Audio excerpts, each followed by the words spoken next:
He was fired with a text message in Paris, discarded like a liability by the very company he built from the ground up. But Darren Langston wasn't finished. When his rivals tried to erase him, they unknowingly lit the fuse on a quiet, calculated revenge. What followed wasn't just retaliation, it was a complete corporate takeover. From boardroom sabotage to billion-dollar turnarounds, Darren turned betrayal into empire building. This is the story of how one man transformed humiliation into our power and brought his enemies to their knees without ever raising his voice. Jacob Alden had never thought a career-defining betrayal would come with a vibration in his pocket. No meeting, no confrontation, just a text message, sharp and surgical. Your position has been eliminated, effective immediately. Do not return to the office. It arrived just as the sun was setting behind the Eiffel Tower, casting a golden hue over Paris. He was sitting alone in a quiet cafe in Montmartre, nursing a coffee after a long day of meetings. The message hit like a gut punch. Jacob Alden, a senior strategist with Gravora Group, had spent the past 5 years building the European division from a struggling satellite into a revenue powerhouse. His fluency in French, his knack for cross-cultural deal-making, and his genuine ability to connect with clients had made him the cornerstone of the company's expansion. And now, with no explanation and no dignity, he was dismissed. He reread the message, stunned. No call, no warning. Just silence from the man who had once called him the future of Gravora. Riley Denton. Riley, Gravora's regional director for Europe, was as polished as he was cunning. Behind his charm was a ruthless ambition, the kind that tolerated loyalty, only when it was convenient. And now, Jacob was no longer convenient. The moment he arrived back at his hotel, his access card had already been deactivated. His corporate email was locked. It was like he had never existed. Jacob sat down on the edge of the bed and stared out the window. He knew Riley well enough to guess that this wasn't impulsive. It had been planned, perhaps for months. But why then? The pieces began to fall into place. Trevor Denton, Riley's nephew, had been promoted 6 months ago, parachuted into the European operations with no experience and no credibility. Jacob had been asked to mentor him, but Trevor had never sought advice. Instead, he observed, listened, took notes, and now Jacob was out. It wasn't just a firing. It was a strategic move. Jacob opened his laptop, logged into his email, and began cataloging every client relationship he had personally managed. Each one had a name, a face, a dozen conversations. These weren't just contracts. They were partnerships. And Riley didn't understand that. By morning, Jacob had already sent discreet messages to key contacts, to Klaus Weber in Munich, to Marie Dubois in Lyon, to Henrik Olafsson at the Norwegian pharmaceutical firm. Simple messages, polite, professional, indicating a transition was underway. By noon, Klaus had responded, "They informed us you'd left. We're concerned. Let's talk." That was all the validation Jacob needed. If clients were uneasy, it meant Riley had played his hand poorly. Jacob booked a flight to London. There was someone he needed to see. Gerard Bellamy had been watching from the sidelines. As managing director at Lunar Ventures, a rising private consulting firm, Gerard had been quietly following Gravora's rise and recent turbulence. When Jacob called, Gerard cleared his schedule. They met in a discreet corner of a gentleman's club near Mayfair. Wood-paneled walls, leather chairs, and the kind of quiet that meant business were being done. "I need to talk to you about an opportunity," Jacob said, cutting straight to it. Gerard smiled faintly. "You mean Riley Denton just handed me a gift?" Wrapped in betrayal? Jacob gave him the rundown, the relationships, the instability, the strategic misalignment. And then he offered something bold. "I can bring you 6 major European accounts in the next 3 weeks. Gerard leaned forward. "What do you need?" "A position, title, resources, and freedom. I know these markets. I know what they need. I know how Riley's about to screw it all up." There was a beat of silence. Then Gerard extended his hand. "Welcome to Lunar Ventures." Back in Paris, chaos was brewing. Trevor, now in charge of client management, was struggling. Klaus Weber was refusing to sign a renewal until he spoke directly to Jacob. Marie Dubois had already gone silent. The Norwegians say firm requested to pause all contract discussions. Riley dismissed it as temporary jitters, but then came the news that Luna Ventures had hired Jacob Alden. The board took notice. Whispers started. By the end of the week, 2 more clients had contacted Jacob, asking if he was available for consultation. He told them yes, under Luna Ventures. In London, Gerard moved quickly. Legal documents were drawn. A new office division was being scoped out. Jacob began onboarding staff. He worked 14-hour days, fueled by quiet vengeance and caffeine. Each client call was a small victory. Each signed transfer was a nail in Riley's carefully built empire. Yet Jacob remained calm, polished, strategic.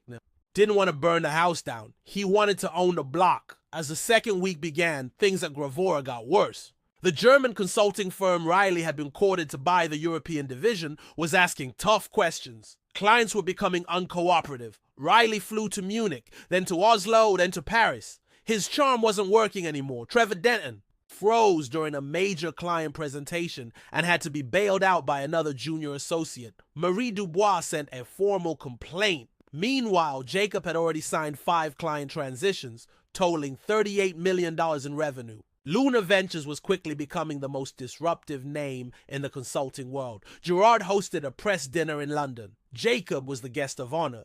Whispers about Gravora's implosion were becoming headlines. By the time the third week began, Riley's board seat was in jeopardy. He didn't know it yet, but the man he dismissed via text message was about to be the architect of his professional extinction. By Monday morning, the Gravora Group headquarters in Chicago was humming with anticipation. The company newsletter had teased a bold new leadership vision, and Riley Denton was scheduled to present a global strategy update at the quarterly executive meeting. Jacob Langston wasn't on the invite list, but he didn't need to be, because by Monday morning, Jacob was already in London, sitting in the corner office of Gerard Bellamy, founder and CEO of Luna Ventures. "We need to move quickly," Jacob said, as he set his laptop down on Gerard's desk.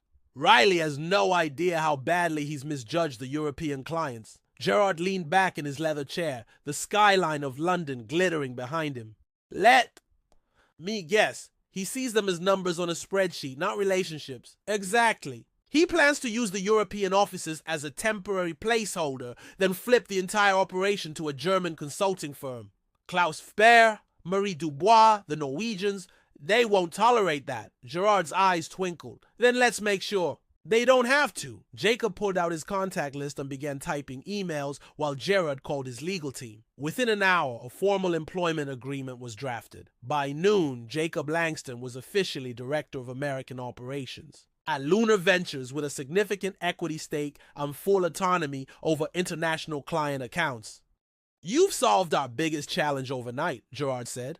"We've been trying to expand into the American market for years. You've just handed us the keys." Jacob nodded, focused but calm. "Let's make sure Riley understands exactly what those keys unlock." Tuesday, Jacob began reaching out to Gravora's European clients. Klaus Weber took his call immediately. "Jacob, I was hoping to hear from you. I'm calling from Luna Ventures. I'll still be overseeing your tech transition." "Just from a new platform," Klaus exhaled. "That's excellent news. I was not thrilled with Trevor Denton. We'll initiate the legal transfer by next week." "Please do." Marie Dubois was next. "Oh, thank God," she said when she answered. "Trevor kept trying to explain things he clearly didn't understand. Are you back in charge?" "With the new company. But yes, we'll maintain the roadmap and you'll get consistent support. Send me the documents immediately." By Wednesday, Jacob has secured preliminary transfer agreements for 6 clients representing $42 million in revenue. 3 more wanted meetings. Back in Chicago, Riley was finalizing the sale of Gravora's European division. Trevor Denton was briefing the German firm on client onboarding. Neither had any idea that most of those clients had already jumped ship. The deal should close in 10 days, Riley told Patricia Wells that afternoon. "Are we sure the clients are stable?" she asked. Riley scoffed. "They signed contracts. They don't have a choice." He had no idea how wrong he was. Chaos erupted at Gravora Group. Klaus Weber's legal team issued 3 termination notices. Marie Dubois demanded the return of all proprietary documents. The Norwegian pharmaceutical company canceled its negotiations. Riley called Jacob in a fury. "What the hell are you doing?" "Working. My clients followed me." "You signed a non-compete. Lunar Ventures is based in London. Your clause doesn't apply internationally." "Lentz, you're destroying my division." "You destroyed it the moment you fired me over text. I'm just offering better service." By the end of the day, 3 more clients had sent termination letters. Gravora's European division was hemorrhaging. The German firm that Riley had courted now wanted to renegotiate. "We were told you had $60 million in active contracts," their rep said. Now it looks closer to $12 million. Trevor Denton resigned that afternoon. Patricia Wells called Jacob. Riley's unraveling. The board wants answers. What kind of answers? Like how we lost 70% of our European revenue in 7 days. Jacob didn't gloat. He didn't need to. Gerard Bellamy had an update. "The Norwegian pharmaceutical company wants to move forward with us. They're offering $15 million over 3 years. That's excellent." Also, Patricia Wells called. "She's interested in joining us." Jacob smiled. Riley's empire was falling apart, and the smartest people were fleeing the wreckage. Gerard summoned Jacob into his office. "Gravora's board just voted Riley out. Losing $87 million in contracted revenue is grounds for termination." Jacob exhaled slowly. It wasn't victory he felt, just resolution. "Trevor Denton is blaming you," Gerard added. "Says you sabotaged the division." "Of course he is." "Patricia's been documenting everything. Emails, meetings, and the sale plan. She's prepared to testify." Riley's calculated betrayal had created a perfect paper trail. The same deception that fired Jacob now proved that he had been targeted. Lunar Ventures had landed 14 major U.S. clients. Offices opened in Boston and Seattle. The Norwegian deal expanded into a partnership covering 5 countries. Patricia Wells took over as European operations manager. Klaus Weber recommended them to 2 firms in Munich. Riley disappeared from the corporate world. One day, Catherine called from Chicago. "You'll never guess who I saw." Riley, he was bagging groceries. Jacob felt nothing. No joy, no vengeance, just peace. He had built something new. He had survived someone else's ambition and come out stronger. The French Open returned to Paris. Gerard offered corporate suite tickets. As Rafael Nadal raised the trophy again, Jacob smiled. Riley's text message had been meant to end him. Instead, it set him free. He never thanked Riley for it, but maybe one day he would. The first weeks at Lunar Ventures felt like stepping into sunlight after years in the shadows. There were no politics laced with backroom betrayals. No glass ceilings disguised as performance metrics. Gerard Bellamy ran a tight ship, but he was fair.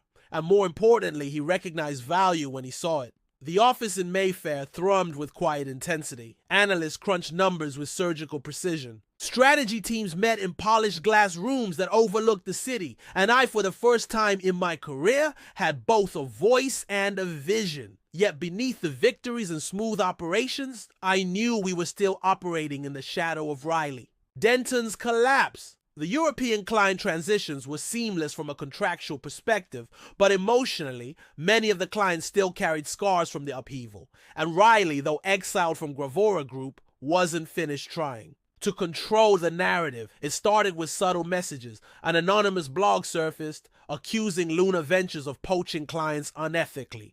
Then came a LinkedIn post from an industry insider, suggesting that I had orchestrated the sabotage of the Gravora Group's European division. It didn't take a genius to connect the dots. Riley was trying to rewrite history. Gerard, however, had anticipated this. Our PR team countered with case studies from satisfied clients, video testimonials from Klaus Weber and Marie Dubois, and legal letters when necessary. Patricia Wells, now managing European operations, sent over a folder filled with time-stamped emails, meeting records, and voice memos that completely dismantled any false accusations Riley might try to circulate. Still, I felt an old, familiar tightness in my chest. I didn't care about Riley's lies. I cared that he might get away with framing himself as the victim. People like him always did, until someone made sure they didn't. Catherine was the one who talked me down. "He's not in your world anymore, Jacob," she said, setting a cup of tea on the table beside me. We had just finished unpacking Last of the boxes in our Hampstead house, a beautiful Georgian row home lined with ivy and quiet certainty. He's already lost. You're just afraid he hasn't noticed yet. She wasn't wrong, but I also knew that unfinished business had a way of bleeding into the future. By October, Luna Ventures had successfully expanded its North American portfolio. I had brought in 11 new clients, most of whom I'd met through conferences, old contacts, or whispered conversations from people fed up with corporate bureaucracy. We opened a Boston satellite office and hired a sharp team in Seattle led by a former Google operations lead. I was finally building something of my own. Then Gerard called me into his office one gray morning in early November. I had a call from the Gravora Group board chair, he said, hands folded under his chin. O'Reilly's been telling investors that he plans to start his consulting firm, and he's already approaching Gravora's remaining clients. I narrowed my eyes. Is he serious? Gerard nodded. Unfortunately. And here's the dangerous part. He's offering clients steep discounts and presenting himself as a victim of internal politics. Patricia told me this morning that one of the German companies Klaus referred to us has gone quiet. Riley's reached out, so he's not just spinning lies. He's actively trying to siphon business.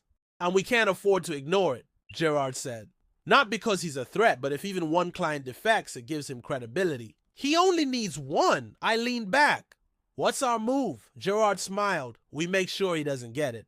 I flew to Munich that weekend. Klaus Weber met me at a modest cafe tucked between old stone alleys and modern office buildings. His usual calm demeanor was intact, but there was something sharper in his voice as we discussed the rumors.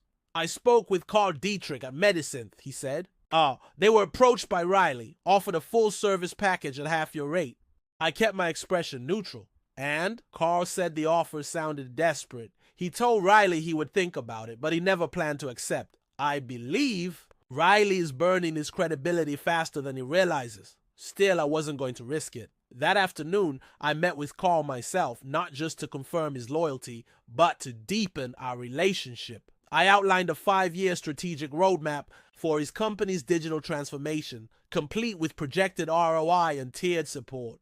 He signed a new deal by Monday. By the end of the month, I had locked in 3 more long-term contracts with Klaus's referrals. Riley's reach was shrinking, but he wasn't out of cards yet. Just before the holidays, I received an anonymous email containing a PDF attachment labeled Internal Gravora Group Memo. I ran a virus scan before opening it. Inside was a memo addressed to Gravora Group investors, authored by none other than Trevor Denton. It accused me of violating data confidentiality, implied that Patricia Wells had colluded with me before our termination, and claimed that Riley's division had been strategically undermined to create an artificial crisis. It was a masterclass in revisionist history, cloaked in corporate speak and legal suggestion. Gerard read it twice before tossing it onto his desk. They're trying to bait us into a public fight, and we respond, but not with denials, with proof. That week, our legal team filed a request to unseal Patricia's whistleblower documentation. It included screenshots of Riley's plans to sell client portfolios, proof of forged dates on emails, and correspondence that revealed Trevor Denton had falsified. Several project milestones to inflate the value of the European division before the proposed sale. We didn't leak it to the press. We sent it to the Gravora Group board, the German firm Riley had tried to sell to, and every client mentioned in Trevor's memo. Riley had been playing checkers, we were playing chess, and the board was almost cleared. In February, I returned to Paris for a conference hosted at the same venue where Riley had fired me less than a year before. I stood in front of 300 executives and delivered a keynote on global trust dynamics in multinational consulting relationships. Afterward, as I stepped off the stage, a woman in a tailored black suit approached me. "You probably don't remember. I'm me," she said with a smile. "I was in the audience last year when Riley announced your departure. I work for the Dutch telecom client you used to manage." "I remember," I said. "It wasn't exactly my proudest moment." She raised an eyebrow. "You handled it with more grace than most would, and you've certainly landed on your feet." That night, she emailed me a proposal for a multi-year project. Another victory born from the ashes of a loss. Back in London, I met Gerard in the private lounge at Heathrow before flying to Seattle. He handed me a glass of scotch and toasted quietly. To chapter 3, I smiled. How many chapters do we get? As many as we want, for just as long as we never forget chapter 1. I nodded. I didn't need revenge anymore, but I wasn't. I'm going to forget it either. 16 months after Riley Denton fired me in a Paris hotel room, I stood on a rooftop terrace in downtown Boston. The view stretched over the Charles River, the skyline glittering under a cool spring twilight. A banner behind me read, Luna Ventures North American Expansion Gala. Gerard was raising a glass to a room full of executives, investors, and newly acquired clients. I was at the heart of it all, grateful, proud, and still quietly watching for the final echo of a past that hadn't quite died yet. I had rebuilt my career. Catherine and I had rebuilt our life, but I knew Riley wasn't. Finished. Not because he still had power, but because men like him didn't walk away when they lost. They circled, they plotted, they tried to steal what they couldn't earn. And sure enough, he reappeared. Not in a headline or a hostile takeover, but in a boardroom with a proposal. 3 weeks before the Boston event, Gerard had flown to Chicago to meet with the leadership of Veralogics, a major logistics tech firm that Luna Ventures had been courting for months. They were considering merging 2 divisions and needed strategic support. It was a $40 million deal, our largest potential U.S. contract. Gerard came back from the trip pale and silent. Jacob, he said, shutting the door to my office. Guess who pitched them a proposal last week? I raised an eyebrow. Riley. Denton. I leaned back unimpressed. What's he offering them? Fire and brimstone. Gerard didn't smile. He's claiming he secured private funding to launch his firm.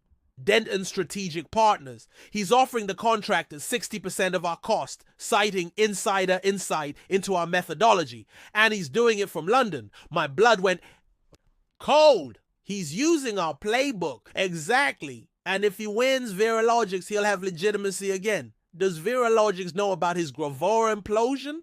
They know he was restructured out during a division shakeup. Riley's been rewriting history, and he's doing it well. I stared out the window, the cityscape distorted through the rain-specked glass. It wasn't just about business anymore. Riley had tried to bury me, now he was trying to mimic me, and I couldn't allow that. I flew to Chicago the next morning. Veralogics' headquarters occupied 3 floors of a LEED-certified glass tower. All smart lighting and intentional. Minimalism. I met with their executive team in a neutral conference room. My objective wasn't just to pitch. I was there to dismantle. Before we go into our proposal, I said calmly, I think it's important we discuss the credibility of all potential partners. They looked up curious. I understand Riley Denton presented an offer to you last week. There was a pause. Yes, said the CFO, a serious woman named Dana Hills. We're evaluating all options. I nodded. I'm not here to make accusations. I'm here to present documented facts. I laid out Patricia Wells' testimony, the whistleblower documents, proof of falsified financial records, client deception, and the failed $87 million sale that sank Gravora's European arm. I showed screenshots, internal memos, and news coverage of Riley's ousting, redacted from most online platforms, but preserved in our archives. This isn't about competition, I finished. It's about risk. Strategic partnerships only. Work when there's trust. Riley Denton builds house of cards operations that collapse under scrutiny. We build infrastructure that lasts. The room was silent. Dana finally exhaled. I had no idea, she said. His proposal looked impressive. Deception often does, she stood. We'll be in touch soon. Thank you for the transparency. I flew back to London that night, not knowing if I'd won, but knowing that Riley had finally been exposed in the right room. 2 days before the gala, Gerard walked into my office with a grin I hadn't seen in weeks. They signed, he said, tossing a folder onto my desk. Veralogics, 3-year contract, $42 million. And get this, Dana sent us a bonus clause. An extra $5 million if we integrate their Canadian division within 6 months. I let out a long breath. Gerard grinned wider. Riley Denton is done. The Boston Gala was a celebration, but not just of numbers or market share. It was about legacy. I saw it in the faces of new hires who'd left toxic workplaces to join Luna. I saw it in the investors who believed in a new kind of leadership. I saw it in Catherine, who stood beside me in a sapphire dress, laughing with the CEO's wife. And I saw it in Patricia Wells, who flew in from Munich just for the event. She raised her glass as Gerard finished his toast. "You know," she said, to me, "I sometimes wonder what would have happened if Riley had never sent that text." I smiled. I'd probably still be fielding calls from Trevor about how to spell pharmaceutical. We both laughed, but deep down I knew the truth. Riley's betrayal had been my rebirth. 2 months later, I was invited to speak at a private summit in Oslo about ethical client management and global consulting resilience. I flew in a day early and took a walk along the fjord, the air crisp with late winter snow. I thought about the last 2 years, about humiliation, rage, and reinvention, about the line between revenge and justice, and how thin it truly was. Phone buzzed. A message from Catherine. Heard from Dana. Riley tried to contact her again. She forwarded the email straight to spam. Some people don't learn. I stared at the screen. Then I deleted the message, because Riley Denton didn't matter anymore. Luna Ventures had offices in London, Boston, Seattle, Toronto, and Zurich. Our global portfolio had tripled. Gerard had made me a full equity partner. Catherine and I had a baby on the way. At the new Paris conference, 2 years to the day since my firing, I was the keynote speaker again. This time, the stage was mine. Not because someone had made a mistake, but because I had built something that couldn't be taken away. Riley Denton was a footnote, a cautionary tale, and I was no longer playing his game. I was writing the rules.